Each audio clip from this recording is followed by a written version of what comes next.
Hello dear student, welcome to our channel Economics Study Point. Under this video, I will discuss solution procedure for a VVI question that was asked in IGNOU BA Economics course called BEC 015. Title of course is Elementary Mathematical Method in Economics. This question carry 20 marks. First part of questions I uploaded, and under today video I will discuss only second part of this questions, dual problems. You can see solve the maximization problem. Max pi denoting profit in economics like that, equal to 2.5x1 and 2x2. This is a called the thing we need to either maximize or minimize, is known as the objective function. Objective function, and subject to x1 plus 2x2 less than equal to 800, 3x1 plus 2x2 less than equal to 900. It is known as the problem constraint. Problem constraint. And one thing, the first part for solution for first part of this question is available at the description of this video. Okay, you can get just tapping the button of description in order to get first part solution of these questions. Okay, आज हम dual problem जो first part था primer problem का मैंने upload कर चुका हूँ इसकी, और उस वीडियो का लिंक इसका डिस्क्रिप्शन में अवेलेबल होगा। आज का हमारा वीडियो बेसिकली कंसंट्रेट करेगा इट्स ड्यूल। ठीक है, तो ड्यूल कैसे फॉर्मेट किया जाता है, how dual problem is formulated. तो इट इन्वॉल्व ओनली 3 स्टेप। तो पहले आपको जानना पड़ेगा इफ ये जो है ड्यूल प्रॉब्लम में क्या होगा, मैक्सिमाइजेशन का प्रॉब्लम कन्वर्ट हो जाएगा। मैक्सिमाइजेशन का प्रॉब्लम कन्वर्ट किस में हो जाएगा, मिनिमाइजेशन में। मिनिमाइजेशन अगर प्रॉफिट को हम मैक्सिमाइजेशन कर रहे हैं तो मिनिमाइजेशन में कॉस्ट होगा। ये चीज क्लियर कर देता हूँ। जब ड्यूल करोगे मैक्सिमाइजेशन का, वो कन्वर्ट हो जाएगा मिनिमाइजेशन। जैसे प्रॉफिट को हम मैक्सिमाइज कर रहे हैं, अगर उसका ड्यूल बनाएंगे तो वो कॉस्ट हो जाएगा मिनिमाइजेशन। ठीक है, जब भी मैक्सिमाइजेशन का प्रॉब्लम में एक चीज देखने को ये मिलेगा, हमेशा लेस देन इक्वल टू का साइन होगा। लेकिन जब भी मिनिमाइजेशन का प्रॉब्लम कन्वर्ट होगा तो ग्रेटर देन इक्वल टू का साइन होगा। ठीक है, जो वेरिएबल इन्वॉल्व है x1 x2, ये इसको चेंज करके कोई दूसरा वेरिएबल x को हटा के हम y ले ले, y ले ले, w ले ले, कुछ भी ले सकते हैं, वो हम लिख सकते हैं। तो ये basic thing you need to wear in your mind while formulating dual problem. ठीक है, तो it involve only 3 step to get dual from the primer problem. जो ये प्रॉब्लम होता है इसको प्राइमर प्रॉब्लम, ओरिजिनल प्रॉब्लम को प्राइमर प्रॉब्लम कहते हैं। जब इसका ड्यूल फॉर्मेशन करेंगे तो स्टेप 1, ठीक है, फॉर्म द मैट्रिक्स ए,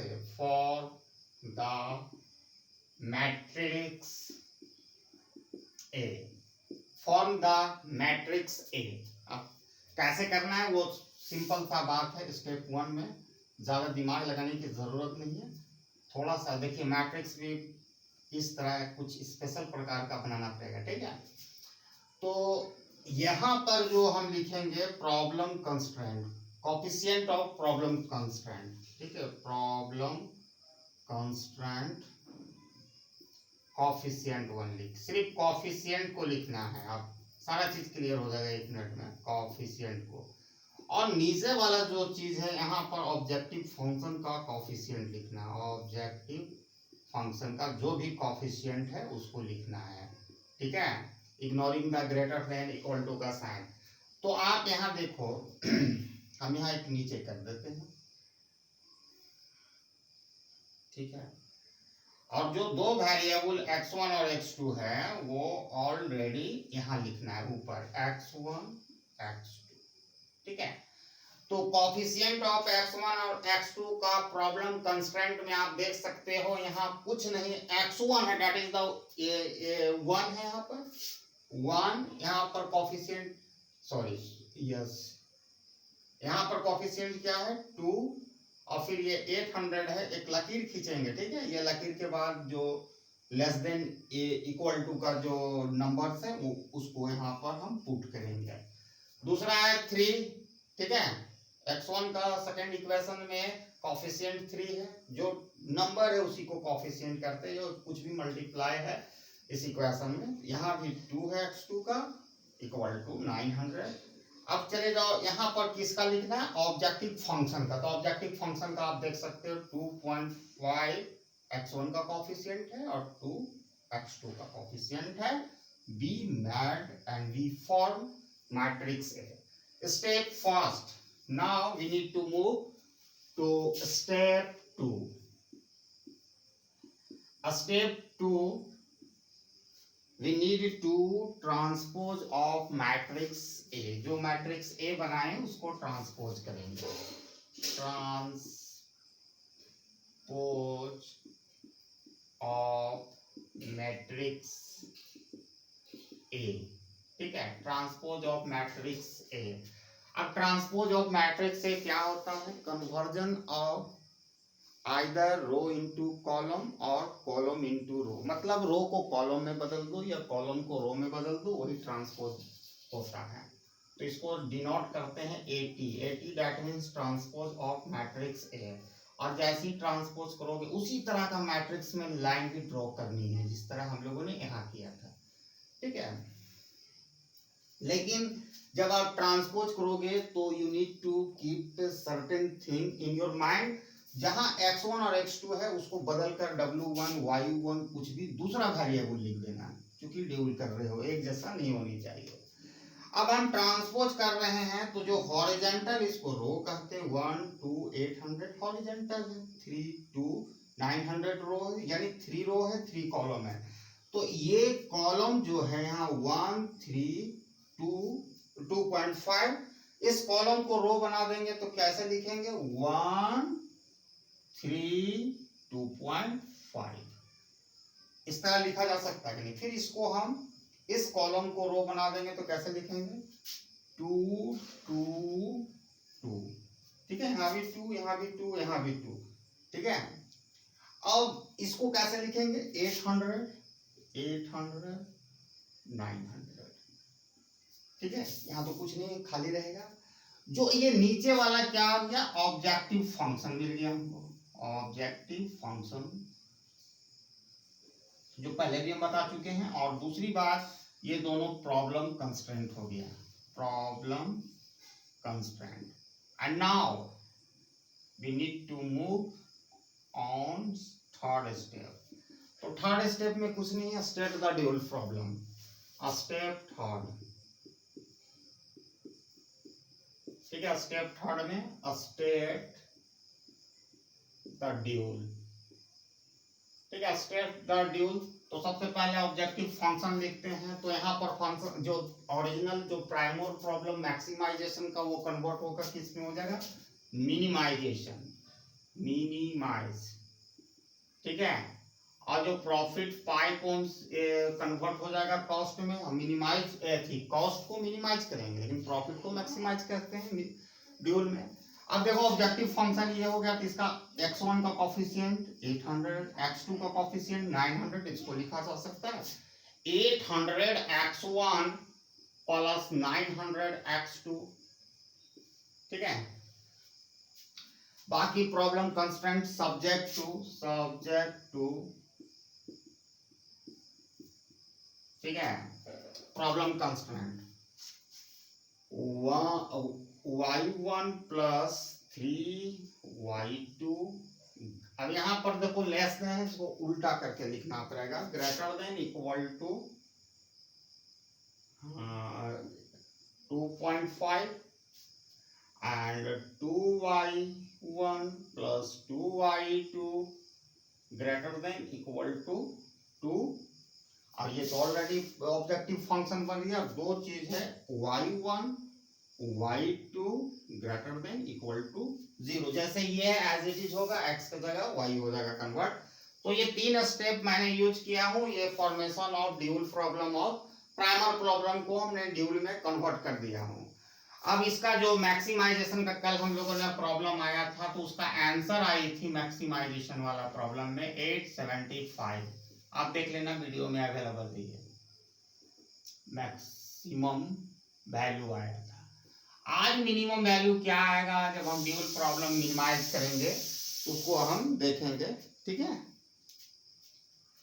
तो I think everybody got the formation of dual problem. इसको सॉल्व करेंगे एज इट इज, जैसे हम लोग ग्राफिकली मेथड से, सिंप्लेक्स मेथड से कर सकते हैं। लेकिन under this video I will discuss only, I will solve this problem by graphically, ठीक है। तो अब सारा चीज बदल चुका है। ओरिजिनल प्रॉब्लम मैक्सिमाइजेशन बदल चुका है मिनिमाइजेशन में। अब नया क्वेश्चंस तैयार है आपके सामने। तो पहले क्वेश्चंस को लिख लेते हैं, स्टेप थर्ड से लेंगे। Minimize c equal to 800 y1 plus 900 y2, ठीक है। हम यहां से ले रहे हैं जो अभी फॉर्मेशन किए हैं ड्यूल प्रॉब्लम को। सब्जेक्ट टू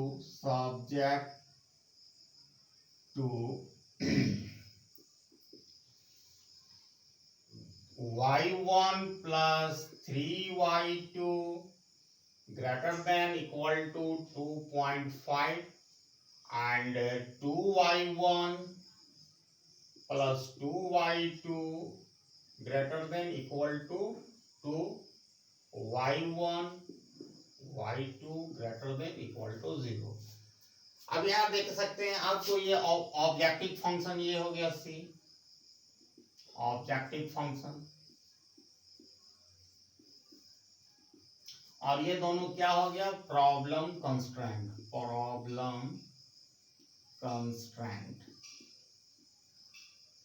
ठीक है। अब क्या है कि प्रॉब्लम कंस्ट्रेंट को हम लिख सकते हैं जैसा हम यूजुअली करते हैं। Problem constraint can be written in order to get two equation, can be written ignoring greater than sign, taking only equal to sign, ठीक है। as, तो जहां पर ग्रेटर देन का साइन है उसको इग्नोर करके सिर्फ आपको लेके चलना है इक्वल टू का साइन। तो y1 plus 3y2 equal to 2.5, it become equation number 1। And second, 2y1 plus 2y2 equal to 2, ignore करना है ग्रेटर देन का साइन, 1 ले चलना इक्वल टू साइन। ये दोनों में 2 कॉमन है, तो 2 कॉमन ले लेते हैं। तो y1 plus y2 equal to 2, y1 plus y2 equal to 2 by 2, 1, y1 plus y2 equal to 1। This is the equation 2 and first equation here। अब क्या करना है, दोनों इक्वेशन लाइन कहां से पासिंग कर रहा है वो देखेंगे, और कैसे देखा जाता है वो यहाँ पर हम लोग सीखेंगे। फ्रॉम इक्वेशन 1, ठीक है, फ्रॉम इक्वेशन 1, ठीक है। पहला इक्वेशन 1 ले लो। कहाँ इक्वेशन 1 है भाई, यहाँ है। y1 plus 3y2 equal to 2.5 at y2 equal to 0, what would be value of x1 in this case? जब y का वैल्यू हम 0 कर देंगे तो y1 का वैल्यू क्या होगा वो हम लोग देखेंगे। तो 3 into 0 equal to 2.5, ठीक है। y1 plus 0 equal to 2.5, therefore y1 equal to 2.5। Second, now at y1 equal to 0, what would be the value of y2? y1 plus 3y2 equal to 2.5.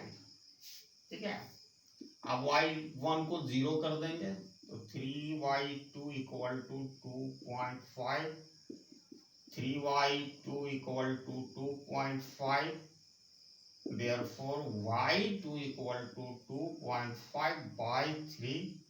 Decimal को रिमूव करेंगे तो एक यहाँ 0 बैठाएंगे, 5 5 जा 25, 5 6 जा 30, 5 6 जा 30, ठीक है, 5 by 6। अब इसको डिवाइड कर दो, 6 5, एक पॉइंट देंगे तो 0 आ जाएगा ऑब्वियसली, 8 48, 2 एक 0 ले सकते हैं, 3 18। तो इसका वैल्यू आया दो डेसिमल के दो प्लेस तक 0.83। तो that means first equation line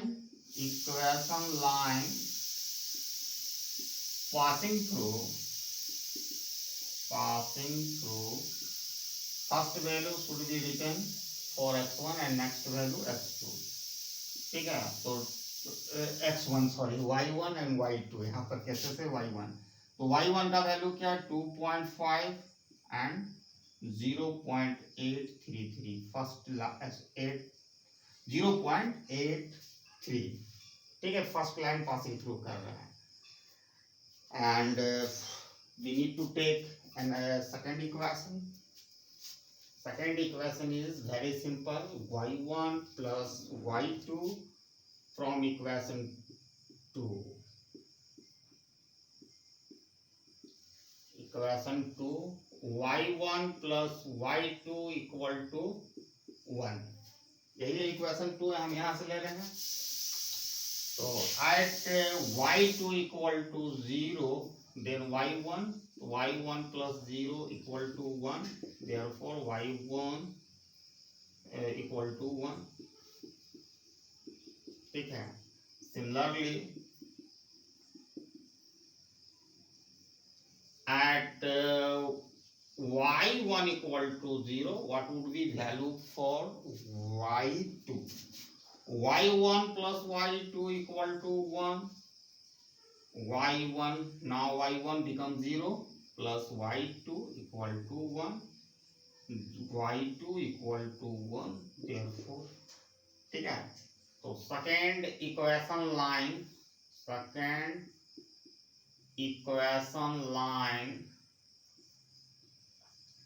passing through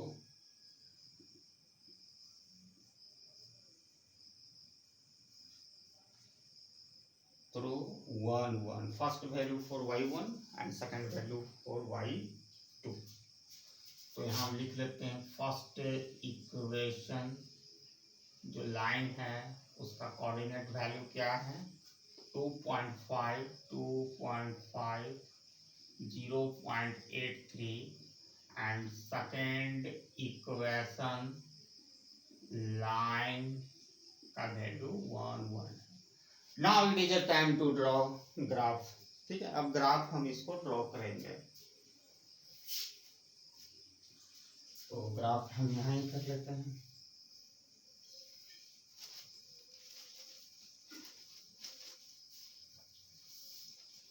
आप यहाँ एक ग्राफ को हम ड्रॉ कर रहे हैं, वेरी कर रहा है फिगर में कितना कितना वैल्यू आप देख सकते हो, 2.5 मैक्सिमम है, तो 1 का लेक चल रहे हैं, सब 1 में है, तो 0 y1 y2 1 2 3 1 2 3। जो फर्स्ट इक्वेशन लाइन पासिंग कर रहा है 2.5, ठीक है, पहले लिख लेते हैं 1 2 3 1 2 3। आप यहाँ देखो 2.5 ये दोनों के बीच में आएगा, ठीक है, 2.5 और दूसरा 0.83 जस्ट इसका नीचे होगा 1 का, ये लाइन फर्स्ट लाइन बन गया इक्वेशन 1 का, ठीक है। सेकेंड इक्वेशन पासिंग थ्रू 1 1, तो ये वाला और यहाँ वाला 1 मिला दो, ठीक है। तो आप यहाँ देखो कि सबसे पहले तो ये चीज देखो कि कैसे हम हाउ इट इज साइडेड, कैसे इसको माने कॉर्नर पॉइंट को गेट करें, कैसे इसको छायांकित करें।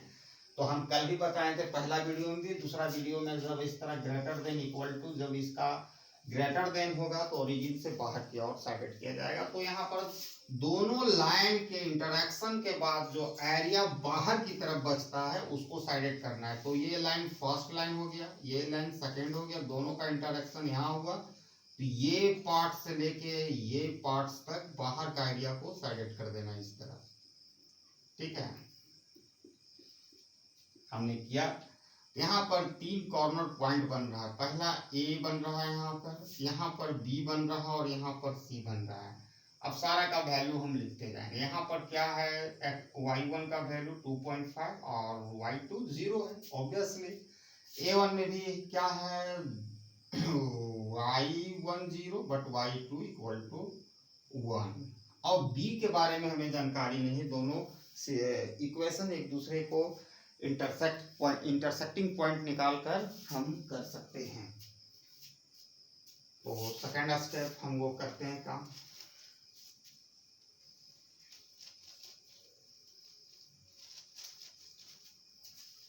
तो दोनों इक्वेशन, अच्छा इक्वेशन तो ही है, y1 plus 3y2 equal to 2.5,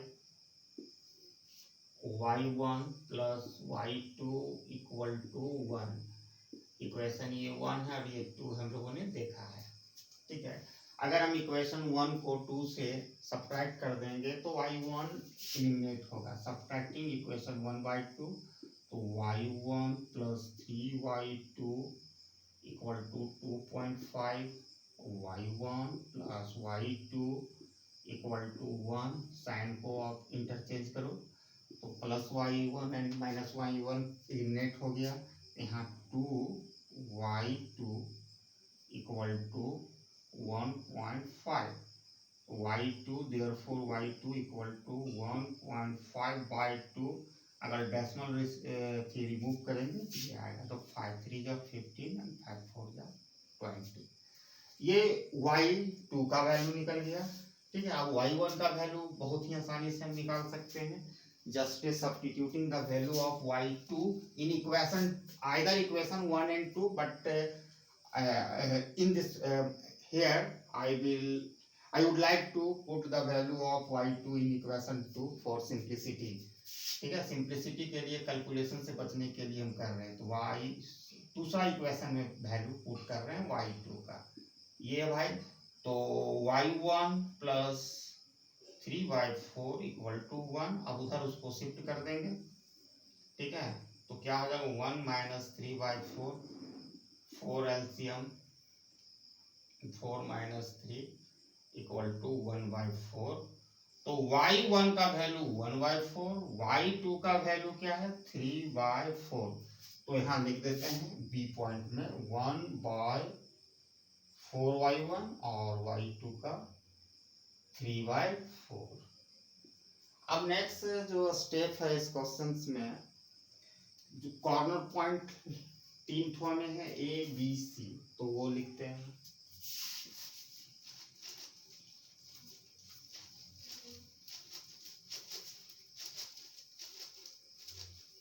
और ऑब्जेक्टिव फंक्शन को लिखना है। बाकी तीनों का जो वैल्यू आया कॉर्नर पॉइंट का, 3 कॉर्नर पॉइंट का डिफरेंट y1 y2 का वैल्यू आएगा, उसको सब्स्टिट्यूट करेंगे ऑब्जेक्टिव फंक्शन में और देन देखेंगे कौन सा वैल्यू मिनिमम वैल्यू है।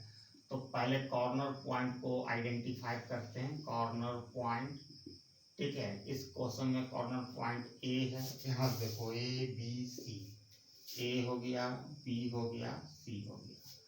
फिर ऑब्जेक्टिव फंक्शन है जो c equal to 800 y1 plus 900 y2, ठीक है। अब ये कॉर्नर पॉइंट ए में देखो 0 1 0 1, दूसरा कॉर्नर पॉइंट में 1/4 3/4, एंड थर्ड कॉर्नर पॉइंट में 2.50। अब ये सारा वैल्यू एक एक करके पुट करेंगे सी में। पहला कॉर्नर पॉइंट ए में देखते हैं तो 800 इंटू 0, बिकॉज y1 का वैल्यू है 0, first value indicating y1, second value indicating y2। Okay, 0 plus 900 y2 equal to 1। अब इसको करेंगे तो ये 0 हो जाएगा, ये 900 होगा। फाइनली 900 हमारा आ रहा है कॉर्नर पॉइंट ए में। ठीक है, ये कॉर्नर पॉइंट ए का हमने काम किया। बी में देखते हैं, c equal to 800 into 1/4, this is the value for y1, plus 900 and y2 value 3/4। Simply 4 2 जा 8, 200 हो गया यहाँ पर, और यहाँ 2 से करेंगे 450, और अगेन 2 से करेंगे 225। ठीक है, तो 200 प्लस 5 3 जा 15, कैरी 1, 3 2 जा 6 1 7, 3 2 जा 6, 875। ठीक है, ये कॉर्नर पॉइंट बी में वैल्यू आया। अब यहाँ सी वाला सी जो कॉर्नर पॉइंट है उसको देखेंगे तो फर्स्ट y1 का वैल्यू 2.5 है, 2.5 प्लस 900 इंटू 0। अब इसको सॉल्व करते हैं, 800 इंटू 25, डेसिमल हटा रहे हैं तो 0 ले रहे हैं भाई, और ये 0 हो जाएगा, ये 0 0 कैंसिल, और फाइनली हमारे क्या फिगर है 80 इंटू 25 प्लस 0। अब ये दोनों हो जाएगा 2000 प्लस 0 इक्वल टू 2000। तीनों कॉर्नर पॉइंट में हम वैल्यू ऑब्जेक्टिव फंक्शन का निकाले हैं। तो यहाँ पर हमारा प्रॉब्लम क्या है मिनिमाइजेशन का। तो सबसे मिनिमम देखिए, एक तो वैल्यू 900 आया, दूसरा 875 आया और 2000 आया। तो obviously 875 is the minimum value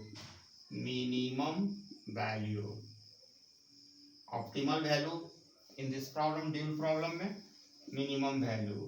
तो obviously C is minimized at corner point B,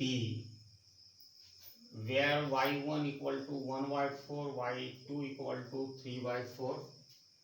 Okay, and value of C equal to 875. ठीक है, अब 875 ड्यूल प्रॉब्लम में आया था। कल हम लोगों ने मैक्सिमाइजेशन का प्रॉब्लम में भी 875 आया था, जिसको प्राइमर प्रॉब्लम या ओरिजिनल प्रॉब्लम दोनों एक दूसरे के बराबर है। तो रिजल्ट का इंटरप्रिटेशन यही होगा कि अगर हम प्रॉफिट को 875 बढ़ाएंगे तो अगर हम कॉस्ट को 875 मिनिमाइज करेंगे तो obviously this amount would be added to profit. ठीक है, तो दोनों का वैल्यू आप चाहे प्राइमर प्रॉब्लम को बनाओगे, मैक्सिमाइजेशन कितना किया जा सकता है प्रॉफिट को 875, कैसे किया जा सकता है कॉस्ट ऑफ प्रोडक्शन को मिनिमाइज करके। कितना कॉस्ट ऑफ प्रोडक्शन को मिनिमाइज कर सकते हैं 875, तो जितना करेंगे उतना ही हमारा तो प्रॉफिट में ऐड होगा। तो इसको थोड़ा सा बना के लिख देना, result of primer problem and its dual, same result we got. तो ये 20 नंबर का क्वेश्चन आता है। ठीक है, फर्स्ट पार्ट ऑफ प्रॉब्लम का once again I mention video, link for that video is available at the description of this video, and please share my video to those who are pursuing IGNOU BA Economics and planning to appear for exam be held 14 October 2020. Thanks for watching my video till end. Jai Hind.